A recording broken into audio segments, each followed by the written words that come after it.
तो last time क्या बच्चे बैचलर लोगों ने स्लैटर्स रूल पढ़ के रखा है क्या? Slater's rule, did you finish the Slater's rule? Yes, no? Okay then great. तो अभी एक्चुअल में अपन स्लैटर्स रूल बहन को पढ़ा रहा हूँ, ठीक है? तो लास्ट टाइम ये चीज हो गया था, स्लैटर्स रूल।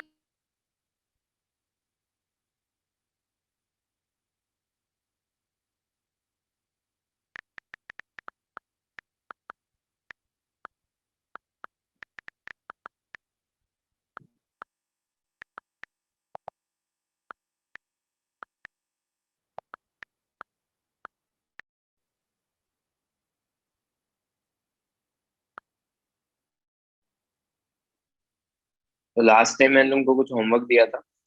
होमवर्क में तुमको फाइंड आउट करना था कोबाल्ट और इंसर।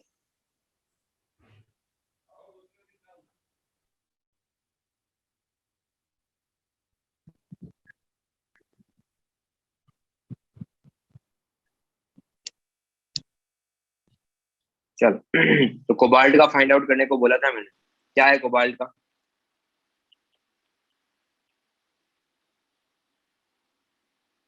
कोबाल्ट का सिग्मा।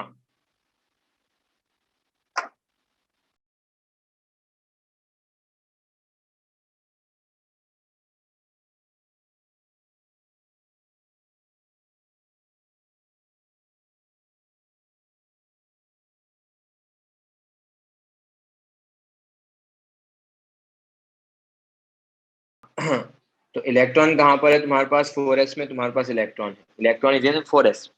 4s में टेस्ट इलेक्ट्रॉन है, रिमेनिंग इलेक्ट्रॉन कितने हैं? या 4s में तुम्हारे पास एक टेस्ट इलेक्ट्रॉन, तो रिमेनिंग इलेक्ट्रॉन कितने रहेंगे? 1। जो रिमेनिंग इलेक्ट्रॉन है वो उसको कितने से शील्ड करेगा? रिमेनिंग इलेक्ट्रॉन कितने से शील्डिंग करेगा उसका? 0.35 से। Very good. n minus one में कितने इलेक्ट्रॉन है? n माइनस वन में कितने इलेक्ट्रॉन है? 15। वो उसको कितने से शील्ड करेंगे? n माइनस वन वाला शील्डिंग कितने से करेंगे? 0.85। Very good. और n माइनस टू और n माइनस थ्री वाले इलेक्ट्रॉन कितने से शील्ड करेंगे? कितने इलेक्ट्रॉन है? टोटल इलेक्ट्रॉन है कितने? 10। और शील्डिंग कितने से करेंगे उसको? 1 से। तो टोटल अगर मैं यहाँ पे देखूंगा तो कितना हो जाएगा? 0.35 प्लस 15 इंटू 0.85 प्लस 10, क्या आएगा बताओ? 23.1। ओके सिद्धांत, वेरी गुड। तो कोबाल्ट का एटॉमिक नंबर कितना है? 27। और सिग्मा कितना है? 23.1। तो यहाँ से ये कितना आ जाएगा? ये आ जाएगा 3.9। अगर तुमको याद हो Fe में लास्ट इलेक्ट्रॉन पे निकाला था लास्ट टाइम, Fe पे लास्ट इलेक्ट्रॉन पे कितना आया था? 3.75। यहाँ पे कितना आ रहा है? यहाँ पे you are getting 3.9। If you move from Fe से कोबाल्ट की तरफ मूव करेंगे for d block element, if you move from Fe to cobalt, तो जेड इफेक्टिव कितने से चेंज हो रहा है? Z effective increases by, sorry Z is increases by, atomic number कितने से बढ़ रहा है?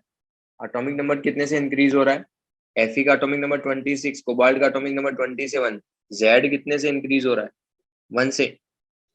तो जेड इज इंक्रीजेस बाय 1। और जेड इफेक्टिव Fe का कितना था? Fe का था 3.75, कोबाल्ट का है 3.90। तो जेड इफेक्टिव कितने से इंक्रीज हो रहा है? जेड इज,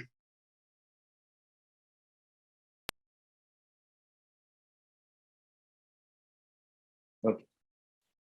तो तुम्हारे पास कार्बन का भी फाइंड आउट करने को बोला था। Carbon 1s2 2s2 2p2। इसका n कितना होगा? इसका n होगा कितना? 2। ये n है और ये n माइनस वन। एक टेस्ट इलेक्ट्रॉन, तो रिमेनिंग इलेक्ट्रॉन कितने होंगे? एक टेस्ट इलेक्ट्रॉन होगा तो रिमेनिंग इलेक्ट्रॉन्स कितने हैं? 3। वो उसको कितने से शील्ड करेंगे?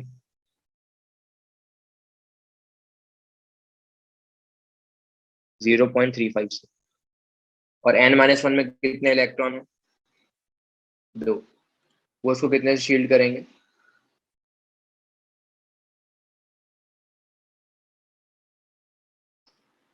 तो कितना होगा? 0.7 प्लस 1.7, कितना आएगा यहाँ से? 2.4। तो सिग्मा अपन फाइंड आउट कर सकते हैं कितना, 0.7 प्लस 1.7, 2.4 आ जाएगा। तो यहाँ से we can find out Z star. Z star will be, Z कितना है 6 और सिग्मा कितना है 2.4, तो यहाँ से यू विल गेट 2.6। तो 2.6 क्या आ रहा है तुम्हारे पास, 2.4 या सॉरी, एक मिनट, हाँ 2.4 उसका आ रहा था, सॉरी बोरॉन वाले का, यहाँ पे वैल्यू डिफरेंट आएगा, 3 into 0.35 ना। तो ये तुम्हारे पास हो जाएगा कितना, 0.7, 1.05 हो जाएगा। 1.05 प्लस 1.7 ये होगा 2.75, और इसको तुमको 6 से सब्ट्रैक्ट करना है, तो यहाँ से तुम्हारे पास आ जाएगा 3.25। ठीक है। और बोरॉन का कितना आ रहा था, बोरॉन का आ रहा था 2.4, यहाँ पर कितना आ रहा है 3.25, 3.25 नहीं सॉरी, हाँ। और उसका कितना आया था बोरॉन का, 0.2.6, 2.6, 3.25, कितने का डिफरेंस आ रहा है Z effective. Z effective boron से कार्बन में इंक्रीज हो रहा है, बट कितने से इंक्रीज हो रहा है जेड इफेक्टिव, 1.75 से कहाँ हो रहा है, 0.65 से ना, बच्चे 2.6, 3.25। तो बोरॉन से कार्बन मूव करोगे तो जेड इफेक्टिव, जेड इंक्रीज होगा कितने से, जेड इंक्रीज होगा 1 से, बट जेड इफेक्टिव इंक्रीज होगा कितने से, 0.65 से। जेड इफेक्टिव इंक्रीज होगा कितने से, 0.65 से। ठीक है, तो ये चीज तुमको ध्यान में रखना है। किसी ने सोडियम और पोटेशियम का भी फाइंड आउट किया है क्या, सोडियम पोटेशियम, यस बताओ तने कितना है। ओके अलीशिया बताओ, सोडियम का कितना आया Z effective,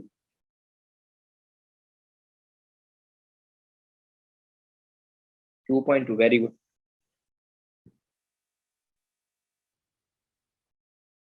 1s2, 2s2, 2p6, 3s1, क्या करना था, पहले तो ऐसे ग्रुप बनाने थे, तो ग्रुप बना लिए। ये तुम्हारा टेस्ट इलेक्ट्रॉन है,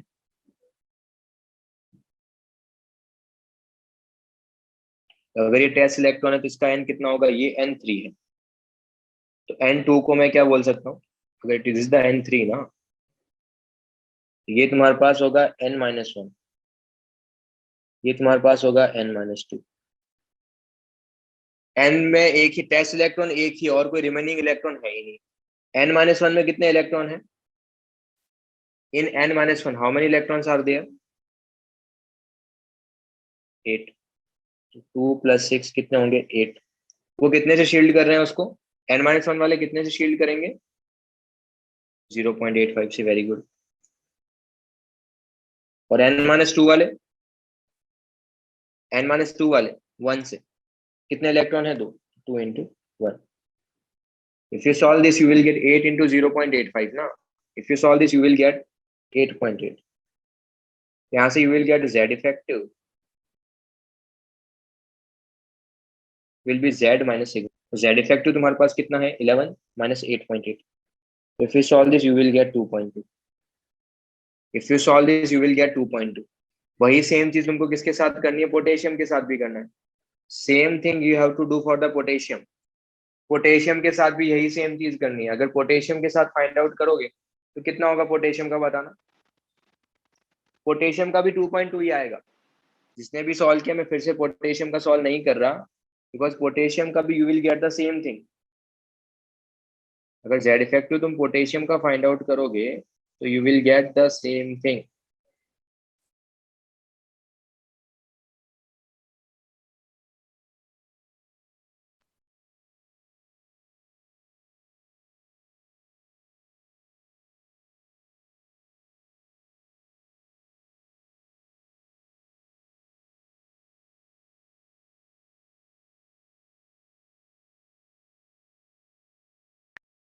तो पोटेशियम का फाइंड आउट करोगे तो वो सेम चीज है। सेम चीज क्या, सेम कैलकुलेशन करेंगे अपन, तो you will gate 2.2।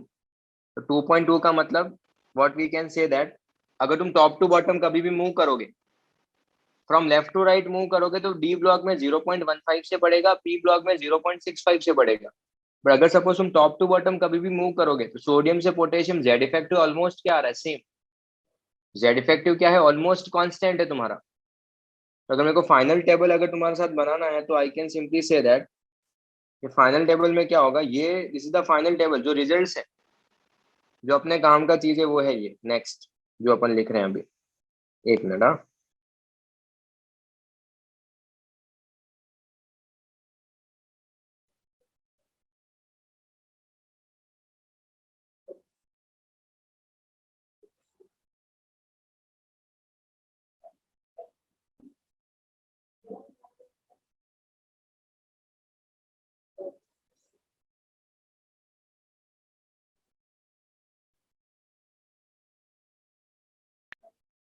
yeah, for P block element, Z effective increases by 0.65, and for D block element, Z effective increases by 0.15. But for Z effective from top to bottom, Z effective क्या रहेगा? Almost constant. Yes. Z effective will be almost constant. Yes. No.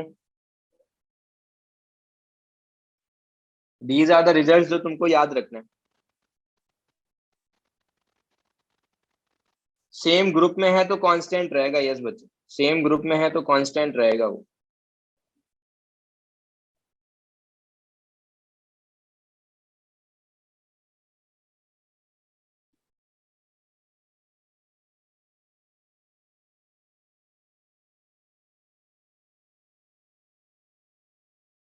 चलो, तो ये S और P का हो गया। S और पी के रूल्स पढ़ लिए, अब डी और एफ के लिए रूल्स पढ़ लेते हैं।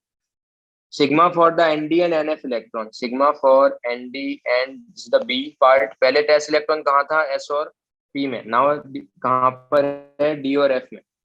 फर्स्ट पॉइंट वही सेम है। Right down the electronic configuration in increasing order of principal quantum number. Principal quantum number से इंक्रीजिंग ऑर्डर में तुमको लिखते जाना है, first thing. Second thing, electron to the right of the nd and nf electron are not effective in the shielding of nd and nf electron. ये भी same point है। जो भी तुम्हारे पास राइट हैंड साइड होंगे वो उसको शील्ड नहीं करेंगे, उसका शील्डिंग नहीं होगा। थर्ड, उसके अलावा जितने भी ऑल अदर इलेक्ट्रॉन, जो भी तुम्हारा टेस्ट इलेक्ट्रॉन है, उसी के शेल में जो रिमेनिंग एनएफ और एनडी इलेक्ट्रॉन्स होंगे वो उसको शील्ड करेंगे। किससे? ये चीज ध्यान रखना, एनएफ और एनडी ही सिर्फ, वो उसको शील्ड करेंगे 0.35 से। जो तुम्हारा टेस्ट इलेक्ट्रॉन है उसी ऑर्बिट्स में, उसी वाले ग्रुप्स के अंदर जो रहेगा वो उसको शील्ड करेगा। किससे? 0.35 से। बाकी जितने भी इलेक्ट्रॉन्स होंगे सब उसको शील्ड करेंगे। सबका शील्डिंग होगा कितने से? 1 से। नेक्स्ट वाला पॉइंट वही है, बाकी सबका शील्डिंग कितने से होगा? 1 से। नेक्स्ट पॉइंट देखो, all remaining electron contribute to the extent of 1 to each of the screening constant. Let's say Fe का कॉन्फ़िगरेशन लिखते हैं, 1s2 2s2 2p6 3s2 3p6 4s2 3d6। Last time बताया था इंक्रीजिंग ऑर्डर में लिखना है और साथ ही साथ एस और पी के ग्रुप्स बनाने हैं। यहाँ पे मैं 3D को अलग लिखूंगा, लास्ट टाइम बताया था ये। यस, इंक्रीजिंग ऑर्डर में लिखने के बाद जो एस और पी है उसको साथ में लिखेंगे, डी एंड एफ को अलग से लिखेंगे। Yes no? अगर टेस्ट इलेक्ट्रॉन एनडी में है तो ये तुम्हारे पास हो गया एन। एन कितना है? 3। इसको भी क्या लिखूंगा? एन। इसको भी क्या, इसको लिखेंगे n-1, इसको लिखेंगे n-2। एक तुम्हारा टेस्ट इलेक्ट्रॉन है, रिमेनिंग इलेक्ट्रॉन्स कितने हैं डी के अंदर? 3d6 में एक तुम्हारा टेस्ट इलेक्ट्रॉन है, रिमेनिंग इलेक्ट्रॉन्स कितने होंगे बच्चे? वही चीज बता रहा हूँ, डी के अंदर, क्योंकि डी के रूल्स अलग हैं। डी के रूल्स अलग हैं इस बार।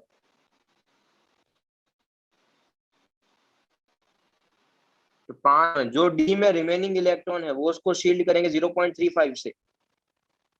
अगर टेस्ट इलेक्ट्रॉन डी में है तो जो डी में इलेक्ट्रॉन होगा वो उसको शील्ड करेगा 0.35 से। और बाकी जितने भी इलेक्ट्रॉन्स है, बाकी कितने इलेक्ट्रॉन्स हैं? 2 + 2 + 6 + 2 + 6, 16 इलेक्ट्रॉन्स है बाकी। वो सब कुछ उसको यील्ड करेंगे 1 से। वो सारे उसको यील्ड कितने से करेंगे? 1 से। If you solve this you will gate 1.75 plus कितना? 18। You will gate 19.75।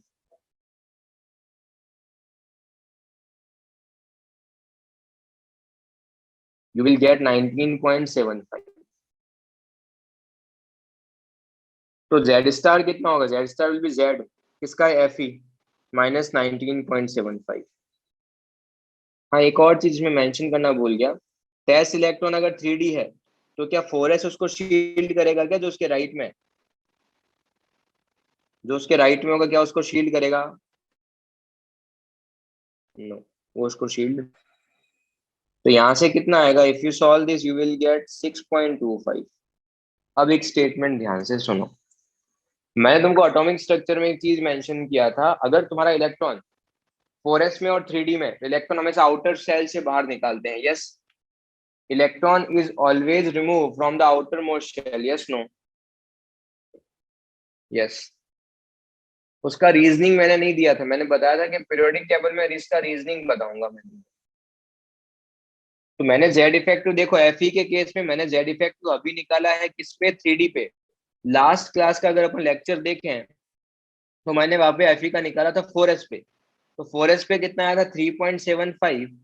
And 3D पे कितना आ रहा है? 6.25। तो जेड इफेक्टिव किसका ज्यादा है, 3D का या 4s का? जेड इफेक्टिव किसका ज्यादा है, 3D का या 4s का? 3D। जेड इफेक्टिव का सिंपल मीनिंग क्या है? जेड इफेक्टिव का सिंपल मीनिंग है लास्ट इलेक्ट्रॉन पे attraction force. Attraction force on the last electron. Last electron पे अट्रैक्शन फोर्स कितना होगा? That is a Z effective. तो इसका मतलब अट्रैक्शन फोर्स किस पे कम लग रहा है, 3D या 4s? 4s। तो कहां से इलेक्ट्रॉन को रिमूव करना इजियर है? If you want to remove one electron तो कहां से निकालना इजी है, 3D से या 4s से? 4s से। तो so it is easier to remove electron from 4s as compare to 3D। तो वो एक्चुअल में वैल्यू यहां से आता है। वो एक्चुअल में जो वैल्यू आता है वो कहाँ से आएगा? यहाँ से तुम्हारे पास वो चीज आएगी कि हमेशा इलेक्ट्रॉन को जब भी रिमूव करते हैं, आउटर मोस्ट से रिमूव करते हैं, क्योंकि आउटर मोस्ट वाले इलेक्ट्रॉन पे जो है अट्रैक्शन फोर्स न्यूक्लियस का कम लगता है। तो नेक्स्ट स्टेटमेंट वही है, that's why electron is always remove from the outer shell और the higher principal quantum number.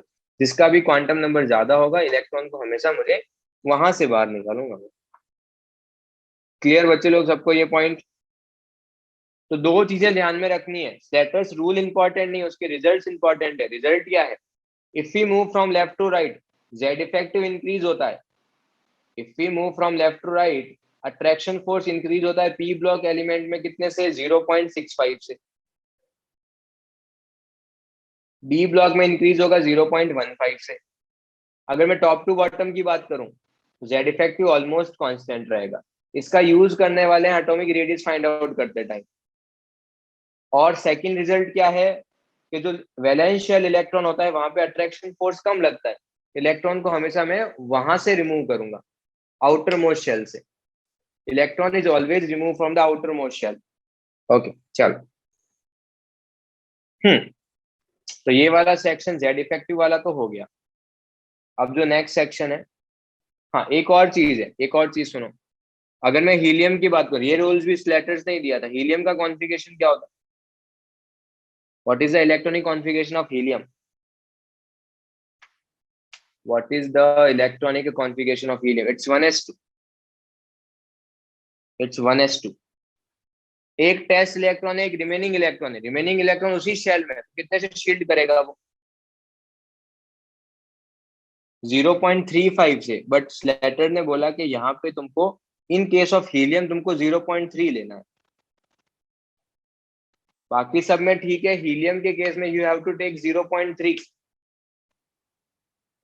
तो अगर सिग्मा अगर इतना है तो जेड इफेक्टिव कितना होगा? या जेड इफेक्टिव को तुम ऐसा लिख सकते हो, जेड माइनस सिग्मा। यस। तो 2 माइनस 0.3 कितना आएगा? 1.7। अगर तुमको एग्जाम में कोई बोले कि हीलियम के अंदर जेड इफेक्टिव कितना लगेगा, यू विल से 1.7। क्या बोलेंगे अपन उसको कि 1.7 लगेगा यार। एक और एग्जांपल देखो, अगर if I talk about hydrogen, hydrogen की अगर मैं बात करूं तो हाइड्रोजन का सिग्मा कितना होगा? हाइड्रोजन का शील्डिंग इफेक्ट कितना होगा बच्चे लोग? 0। एक ही इलेक्ट्रॉन है, शील्ड कौन करेगा? कोई नहीं करेगा। कॉन्फ़िगरेशन क्या होगा? 1s1। तो ये भी एग्जाम में बहुत बार क्वेश्चन पूछ लेते हैं, what is the screening effect और shielding effect for the hydrogen atom? 0 होगा। इलेक्ट्रॉन ही नहीं है, एक ही इलेक्ट्रॉन, तो न्यूक्लियस अपना सारा का सारा न्यूक्लियस अपना सारा का सारा अट्रैक्शन किसके ऊपर लगेगा, हाइड्रोजन के ऊपर, तो जेड इफेक्टिव कितना होगा उसका, Z effective is equal to Z minus sigma, Z कितना है 1, जेड कितना है उसका 1, 1 माइनस 0 कितना होगा 1। Yes, yes no, okay very good, चलो now we will proceed to the next part. Z effective अपना हो गया, and now we will see the,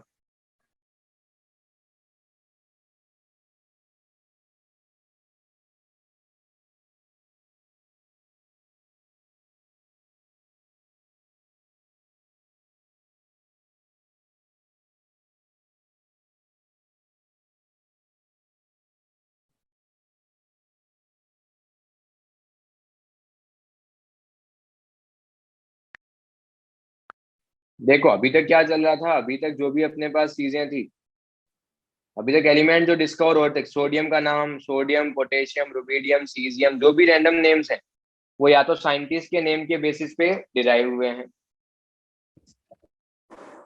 generally क्या, साइंटिस्ट का जो भी नेम होता था उसके बेसिस पे नाम बता देते थे, बट एक्चुअली आईयूपीएसी ने अभी ये बोला है कि जो भी इन फ्यूचर एलिमेंट जो भी डिस्कवर होंगे, जो भी एलिमेंट फर्दर डिस्कवर होंगे, उसके बेसिस पे व्हाट वी कैन डू, अपन एक आईयूपीएसी नॉमेनक्लेचर ही डिफाइन कर देते हैं। तो ये जो अभी टेबल तुमको बता रहा हूं मैं, उसके बेसिस पे इन फ्यूचर अगर किसी एलिमेंट का एटॉमिक नंबर 250 भी है ना, अगर किसी का एटॉमिक नंबर 250 है, तुम उसका भी नेमिंग लिख सकते हो, 250, 260, 270, कोई भी एलिमेंट, अपने को फर्क नहीं पड़ता, तुम किसी का भी नाम लिख सकते हो।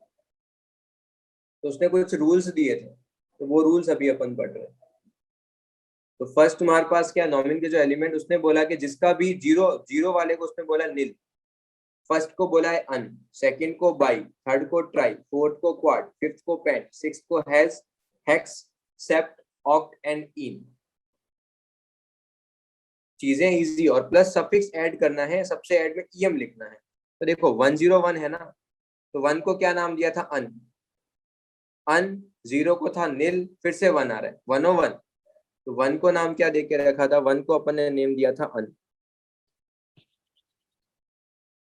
101 का नेम क्या होगा, अन, फिर तुम्हारे पास अन के लिए ये, फिर 0, 0 के लिए क्या, नील, फिर से 1 है तो अन, प्लस ईएम सब में ऐड करना है, प्लस ईएम क्या करना है, सब में ऐड करना है।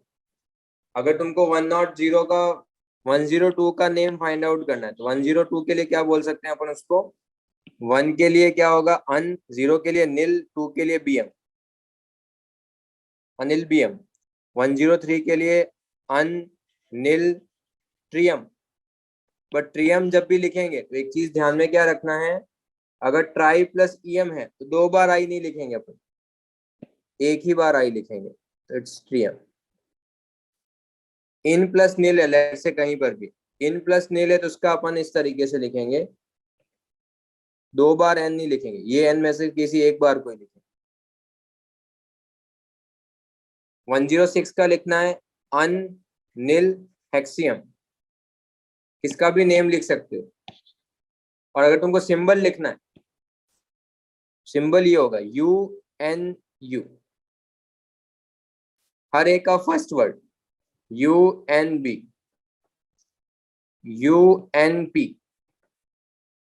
तो मतलब फ्यूचर में जितने भी एलिमेंट डिस्कवर हो रहे आफ्टर 100, कोई भी एलिमेंट अगर डिस्कवर भी होगा तो तुमको इस तरीके से तुम किसी का भी नेमिंग कर सकते हो।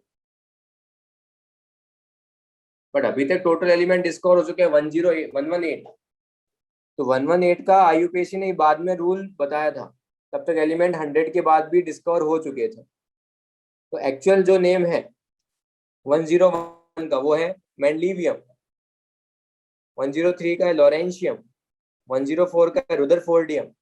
ये जो भी साइंटिस्ट थे उनके नेम के बेसिस पे उन्होंने एलिमेंट को नाम देके रखा है। तो 101, 103, 4, 5, 6 इनका नाम भी तुमको याद रखना है। नाउ आई वुड सजेस्ट कि तुम एटॉमिक नंबर 167 है उसका नाम बताओ क्या होगा। इफ एटॉमिक नंबर इज 167, उसका नेम क्या होगा वो बताओ, उसका नेमिंग क्या हो जाएगा और सिंबल भी बता सकते हो, अन,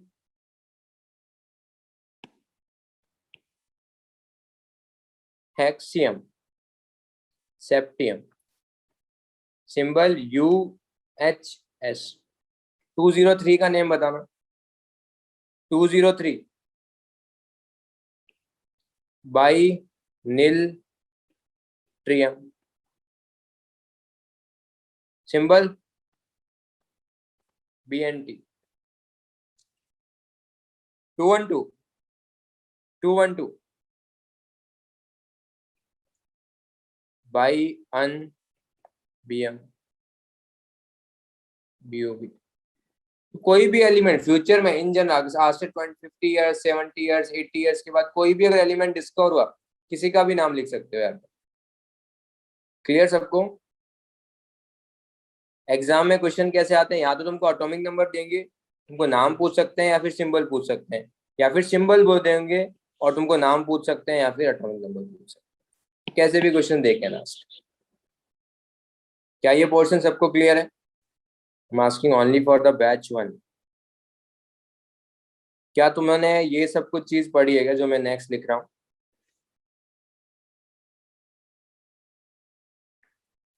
क्या तुमने ऐसा कोई सीरीज पढ़ा है? यस। NS ये वाला सीरीज, ये वाला।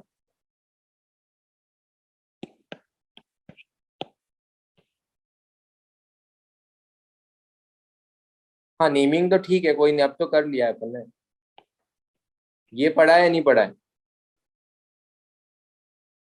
Batch 1। Okay fine.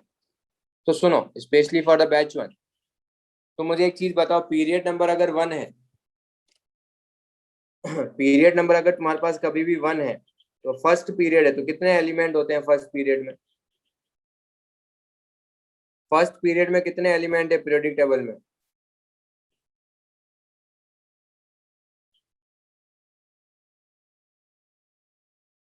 2। Second period में?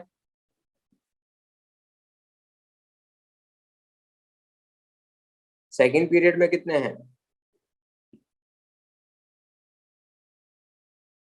8। थर्ड पीरियड में?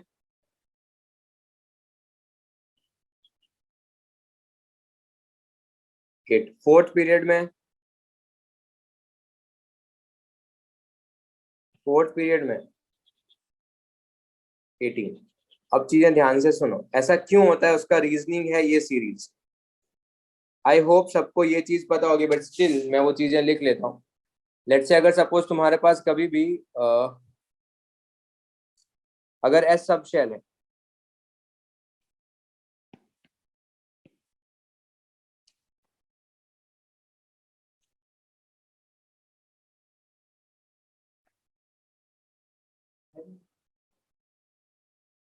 क्लास के बाद यार, क्लास के बाद सब शेल कौन सा है? एक है एस, एक है पी, एक है डी, एक है एफ। तुम जी भी लिख सकते हो, तुम एच भी लिख सकते हो। एस सब शेल अगर है, उसके लिए वैल्यू ऑफ एल कितना होगा? अगर एस सब शेल है तो वैल्यू ऑफ एल कितना होगा? 0। इसके लिए 0। पी के लिए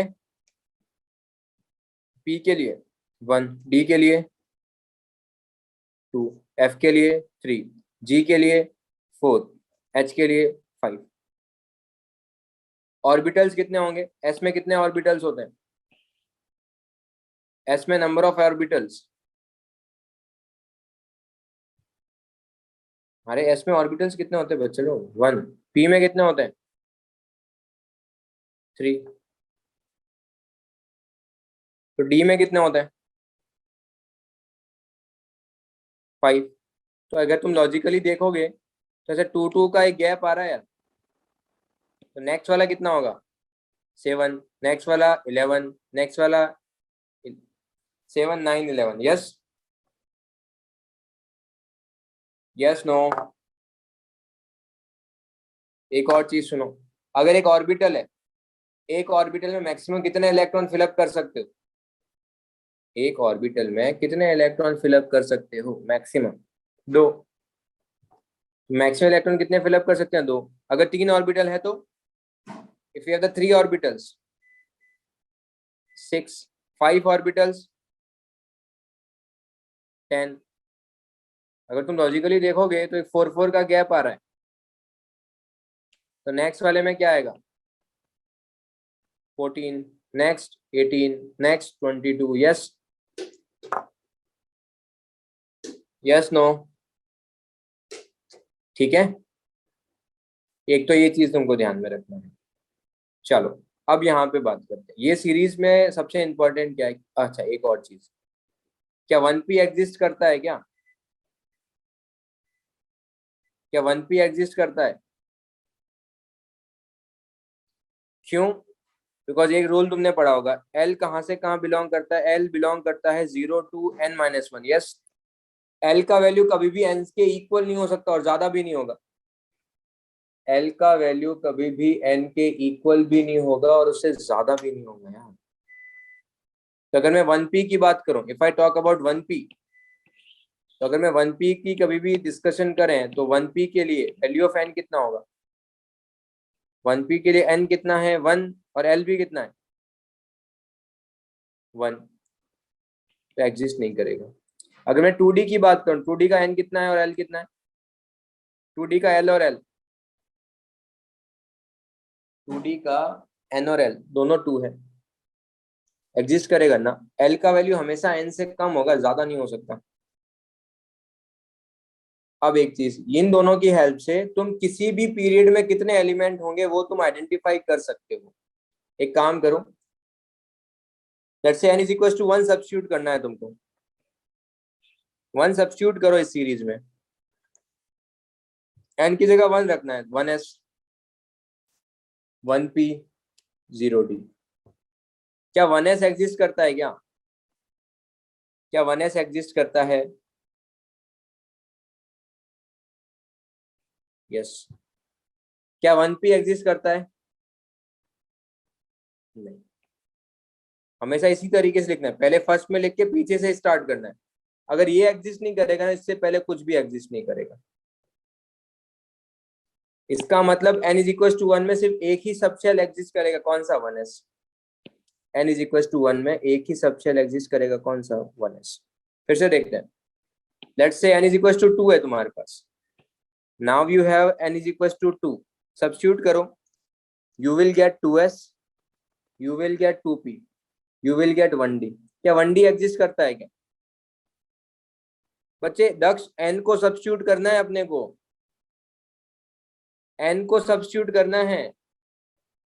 n को 2 सब्स्टिट्यूट करोगे तो n-1d है, तो 1d आएगा वो। इसका नहीं तो एग्जिस्ट नहीं करेगा। इसका मतलब सबशेल कौन से एग्जिस्ट करेंगे पीरियड नंबर 2 में? पीरियड नंबर 2 में एग्जिस्ट करेगा 2s एग्जिस्ट करेगा और 2p एग्जिस्ट करेगा। फिर से देखते हैं, 3 सब्स्टिट्यूट करो एक बार, तो ये हुआ 3s, ये हुआ 3p, ये हुआ 2d। क्या 2d एग्जिस्ट करता है क्या? क्या 2d एग्जिस्ट करेगा क्या? इसका मतलब पीरियड नंबर 3 में भी कितने एग्जिस्ट करेंगे? 3s करेगा और 3p करेगा।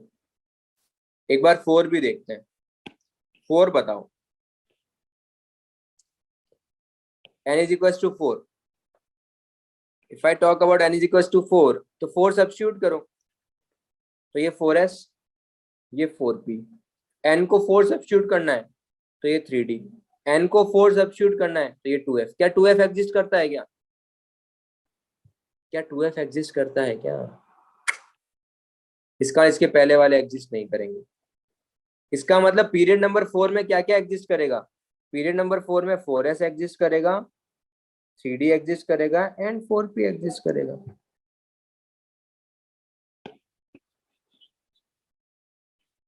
क्या बच्चे लोग समझ में आ रहा है क्या चल रहा है? ये batch 1, specially for the batch 1, because batch 2 में मैं चीजें बढ़ा चुका हूं पहले। एक बार 6 देखते हैं, 6 लिखते हैं, 6 लिखो यार, 6 पुट करो, तो ये 6s, ये 6p, ये 5D, ये 4F। क्या 4F एग्जिस्ट करता है क्या? क्या 4F एग्जिस्ट करेगा? F का, F के लिए L का वैल्यू, सॉरी, F के लिए L का वैल्यू कितना होता है? F के लिए L का वैल्यू होता है 3। क्या 4F एग्जिस्ट करेगा? Yes no? यस। उसके बाद 3G, 3G देखो, क्या 3G एग्जिस्ट करेगा? क्या 3G एग्जिस्ट करेगा क्या? बोलो यार। नहीं, 3G एग्जिस्ट नहीं करेगा। इसका मतलब पीरियड नंबर 6 के लिए कौन कौन से एग्जिस्ट करेंगे? उसके लिए एग्जिस्ट करेगा 6S, 4F, 5D, 6P। तुम 7 के लिए भी निकालोगे उसी सीरीज का यूज करके, 5F, 6D एंड 7P। उसी सीरीज को लिखना है अपने को फिर से। अब यहां से डिसाइड होते हैं कि पीरियोडिक टेबल में किसी भी पीरियड में कितने एलिमेंट आएंगे। बच्चे, अगर 1s है, एक सबसेल है S का, तो कितने कितने इलेक्ट्रॉन फिलअप कर सकते हो तुम? S के एक सबशेल में कितने इलेक्ट्रॉन फिलअप कर सकते हैं अपन? 2। इसीलिए पीरियड नंबर 1 में कितने एलिमेंट होंगे? 2। ऐसा कोई रैंडम नहीं है कि सर पहले में 2 है फिर 8 8 क्यों है, उसका भी रीजन है कुछ, तो वो रीजन बता रहा हूं मैं। अगर पीरियड नंबर 2 है तो उसमें 2s और 2p है, 2s में कितने फिलअप कर सकते हो? 2s में कितने इलेक्ट्रॉन फिलअप कर सकते हो बच्चे? 2s में कितने इलेक्ट्रॉन फिलअप कर सकते हो? पहले तो मुझे बताओ 2s में कितने इलेक्ट्रॉन फिलअप करोगे, और 2p में कितने फिलअप करोगे? 6। तो टोटल कितने इलेक्ट्रॉन फिलअप कर सकते हैं अपन? 8। तो एलिमेंट भी कितने होंगे? 8।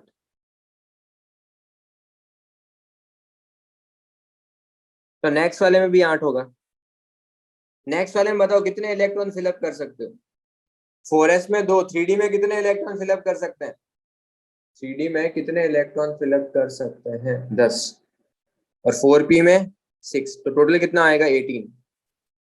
नेक्स्ट वाले में भी 18, नेक्स्ट वाले में 32, नेक्स्ट वाले में 32। के नंबर ऐसे ही नहीं आते, मतलब उसका पर्टिकुलर कुछ ना कुछ रीजन है, इसलिए इस तरीके से नंबर आते हैं। दक्ष का डाउट ये है कि सर एलिमेंट, इलेक्ट्रॉन से एलिमेंट कैसे डिसाइड कर रहे हैं? पीरियड नंबर 1 में क्या था? सिर्फ 1s था। तो 1s अगर है तो देख, इसका कॉन्फ़िगरेशन 1s1, इसका कॉन्फ़िगरेशन 1s2। नेक्स्ट वाले में देख, 2s था और 2p था, इसका कॉन्फ़िगरेशन 2s1, इसका 2s2। बोरॉन का 2p1, इसका 2p2, 2p3, 2p4, 2p5, 2p6। तो जितने इलेक्ट्रॉन फिलअप कर सकता है क्या उतने ही एलिमेंट होंगे क्या? यस दक्ष? तो उस बेसिस पे बोल सकता है कि सर इलेक्ट्रॉन के बेसिस पे एलिमेंट कैसे डिसाइड कर रहे हैं। Done? Yes, atomic number largest वाला, यस दक्ष। अब मेरा क्वेश्चन तुमसे ये है, हाँ एक और चीज, अब एक और चीज देखो, ये हीलियम का एटॉमिक नंबर है, उसमें 8 ऐड करोगे you will gate atomic number of neon. उसमें फिर से 8 ऐड करो आर्गन, फिर से 8 ऐड करो क्रिप्टॉन, फिर से सॉरी 18 ऐड करो। हीलियम में 8 ऐड करोगे तो नियॉन, 8 ऐड करोगे तो आर्गन, 18 ऐड करोगे तो क्रिप्टॉन, फिर से 18 करोगे तो जिनॉन, फिर से 32 करोगे तो रेडॉन, और 32 करो, नेक्स्ट एटॉमिक नंबर क्या आएगा? 86 में 32 ऐड करेंगे तो एटॉमिक नंबर नेक्स्ट वाले का क्या आएगा? 118। तो ये सारे नोबल गैस के कॉन्फ़िगरेशन है। अब मेरा क्वेश्चन ये है, अगर 118 जो है वो नोबल गैस है, तो 119 कौन से ब्लॉक का एलिमेंट होगा? 118 जो है वो नोबल गैस है, तो 119 कौन से ब्लॉक का एलिमेंट होगा? वो एस ब्लॉक का एलिमेंट होगा। यस। और उसका ग्रुप नंबर क्या होगा? Group number, group number, period number नहीं समीरा, ग्रुप नंबर 1। अगर मेरे को एग्जाम में कभी भी पूछा हो तो उसको मैं और क्या बोल सकता हूँ? तो ये क्या होगा तुम्हारे पास? एक तो ग्रुप नंबर 1 होगा, एस ब्लॉक एलिमेंट होगा, और एल्कली मेटल होगा।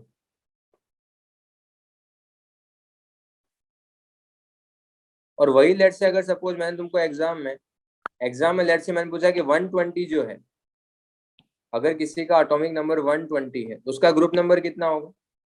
ग्रुप नंबर 2 होगा। एस ब्लॉक एलिमेंट होगा या नहीं होगा?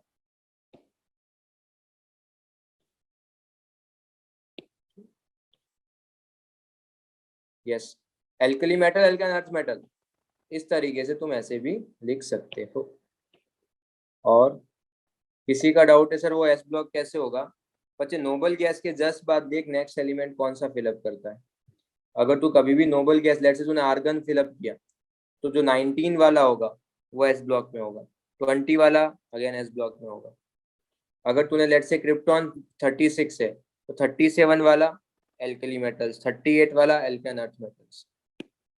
क्लियर जिसका भी ये डाउट था? मेरा डाउट है कि अगर इन फ्यूचर अगर कभी भी पीरियड नंबर 8 डिस्कस हुआ या डिस्कवर और एलिमेंट हुए तो पीरियड नंबर 8 में कितने एलिमेंट फिलअप कर सकते हो? How many elements will be there in period number 8? ये तुमको फाइंड आउट करना है। पीरियड नंबर 8 में कौन से सबशेल होंगे और कितने एलिमेंट होंगे, और पीरियड नंबर 10 में भी कौन से सबशेल होंगे और कितने एलिमेंट होंगे। कितने होंगे elements? 50 elements. Yes, very good. 8 substitute करना है यार अपने को इस बार। Now you have to substitute 8, 8s, 8p, 7d, 6f, 5g। 5g को देख लो, 5g एग्जिस्ट करेगा या नहीं करेगा एक बार देख लो। इसका n कितना है? 5, और g के लिए l कितना होता है? 4। करेगा। उसके बाद अगर तुम 4h देखोगे तो 4h एग्जिस्ट नहीं करेगा। तो टोटल जो एग्जिस्ट करेंगे subshell 8s, 5g, 6f, 7d and 8p। Yes, yes, no?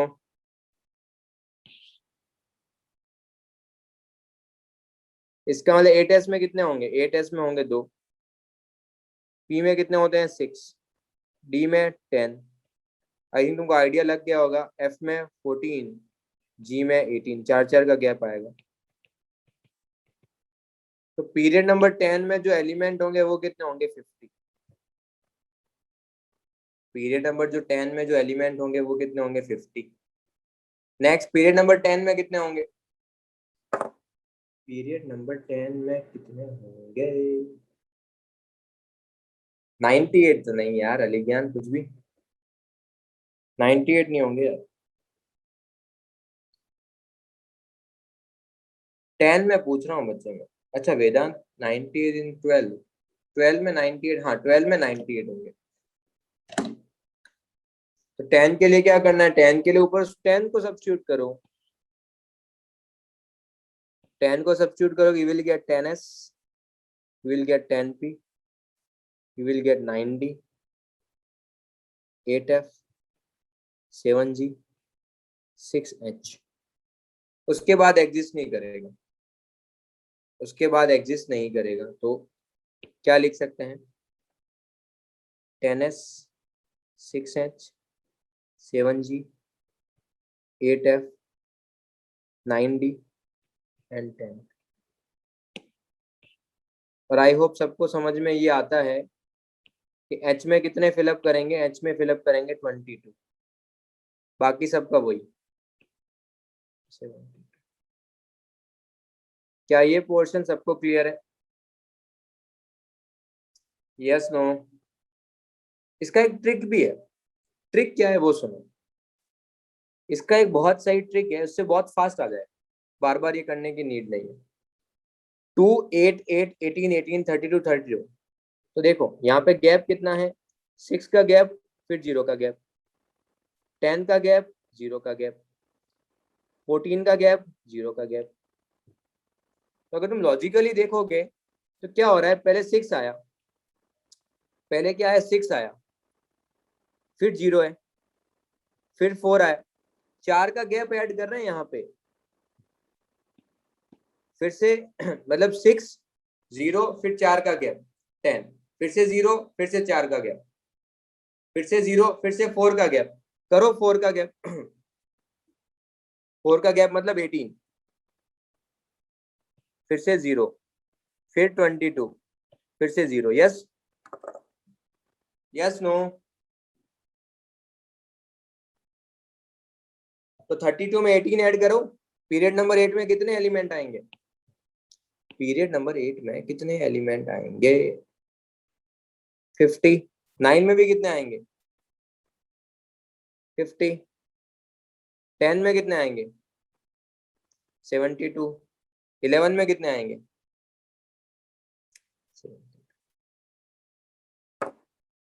तो यहाँ से तुम नोबल गैस का कॉन्फ़िगरेशन भी निकाल सकते हो। ये अगर 118 है तो नेक्स्ट वाला 168 होगा, नेक्स्ट वाला नोबल गैस 168 होगा, नेक्स्ट वाला नोबल गैस 218 होगा। तो अगर एग्जाम में मैं तुमको पूछूं 219, इसका ग्रुप क्या होगा? ग्रुप 1 होगा ये तो, एंड एल्कली मेटल होगा। यस?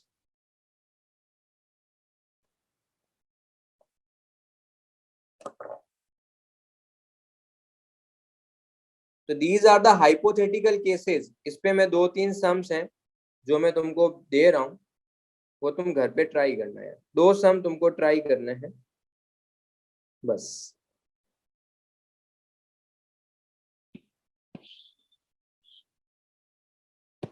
तो कल मैं रेडियस वाला पार्ट फिनिश कर दूंगा, रिवाइज करके आना नोट्स, जो भी शील्डिंग इफेक्ट है वो सब कुछ, तो वो मैं फिनिश कर दूंगा कल के लेक्चर में।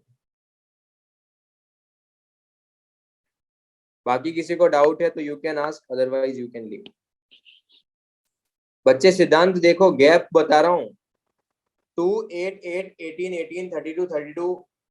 तो उसमें क्या हो रहा है, पहले 6 का गैप आया, फिर 0 आया, फिर 10 आया, फिर 0 आया, फिर 14 आया, फिर से 0 आया। एक तरीके से अगर तू लॉजिकली सोचेगा, 6 10 14 फिर 18 आएगा, 0 आएगा, 22 आएगा, 0 आएगा, इस तरीके से। तो 32 के अंदर 18 ऐड करेगा तो 50 आएगा। 32 में अगर 18 ऐड किया तो तेरे पास कितना आएगा? यहाँ पे 50 आएगा। फिर नेक्स्ट गैप कितने का आएगा? 0 का आएगा। फिर 22 का गैप आएगा, फिर से 0 का आएगा। यस सिद्धांत? Yes no? ओके। और किसी को डाउट?